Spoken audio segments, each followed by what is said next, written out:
Thanks for that, Johnny. Shocking report. And now, we give you the week that was. So, Callie, because you didn't post the video, see, both me and Tom, we actually posted videos late, but you didn't post a video at all. So, this might be also a bit of a weak punishment, because I've not really had any, we've really had no suggestions in the comments below as to what to have, apart from singing the English National Anthem. But that would be going along the same lines of what's already happened: Australian National Anthem, English National Anthem. So I'm going to get you to do, I want you to put on every article of clothing that is in your closet, and then once you've done that, you have to film the whole thing while you're doing this, and then just dance a little jig for us. For the win. I'm sweating. It is 10 after 9 in the PM, and I'm still sweating. Fuck my life. I guess it now comes to this week's topic, which is public transportation and what pisses you off about public transportation. Personally, I don't actually use a lot of public transportation, in the fact that I actually own a car in WA, and also I have a car where I am here in Sydney at my parents' place, so I have a car everywhere I go.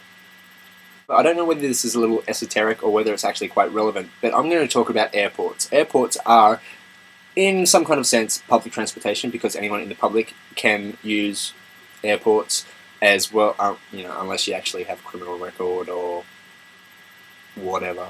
Flying out of Japan to Singapore, which was that's my stopover that I had to go to, that was fine, because the Japanese airports, they're quite good. They have English-speaking people, they have English signs, and they just breeze you through, no worries. And once you go through no man's land and you can't come back out again, they actually have a smoking room in there for you. So, hey, for the win. Sydney Airport doesn't have that.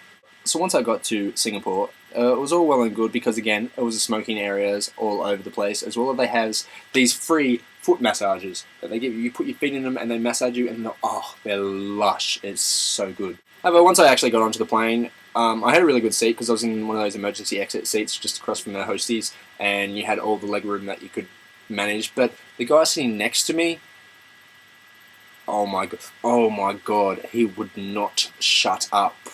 Like, the first problem that I had was, he sat down next to me and he saw my passport, and he looked at my passport. Oh, you're a Kiwi too, are you?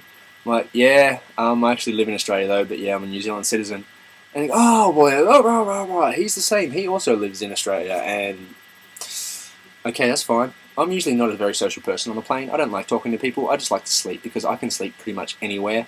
And on a plane, I'm very particular on the fact that I can sleep, and I prefer to sleep when I'm on the plane for like 13 hours. I don't want to sit and talk to somebody who I swear he had snorted something before he got on the plane, because he would cough really loud. Oh my god, he really... Oh. Anyway, aside from the completely annoying, frustrating people that you have to deal with when you sit on a plane, that's fine, that's all well and good. So anyway, once we arrived in Sydney from Singapore, the plane stops, and you think, okay, everyone starts getting up, and the pilot goes, no, sorry, please remain seated, because we have not actually reached our final destination yet. So we waited for another 15 minutes. Yeah, that was good, fine. And then once we pulled up, it was like, alright, seatbelt sign came off. We got off, we got out, all that stuff. I went to, this is the worst part. Anybody who has travelled with me, which is basically only my parents and my sister or whoever, I cannot stand the last half an hour from when they say, oh, we're about to land. I cannot stand this point. It's just frustrating for me. I just want to get off the plane. And then once we actually get up to get our bags out of the overhead compartments, we're standing there for about 10 minutes until they come on to the PA again and say, sorry, could you please remain seated, because we actually have to come in and decontaminate the plane. So I'm like, what? They've never done this before.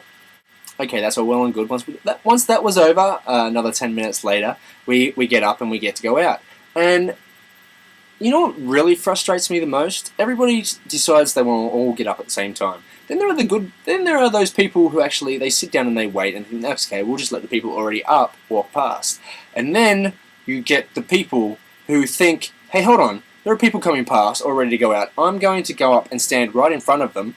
Yeah, don't worry if they're ready to go out and have a look of fury and frustration on their face. They get up and they decide to open the overhead compartment, take their big luggage out that they can't get out properly, and just piss around while somebody is standing right behind them.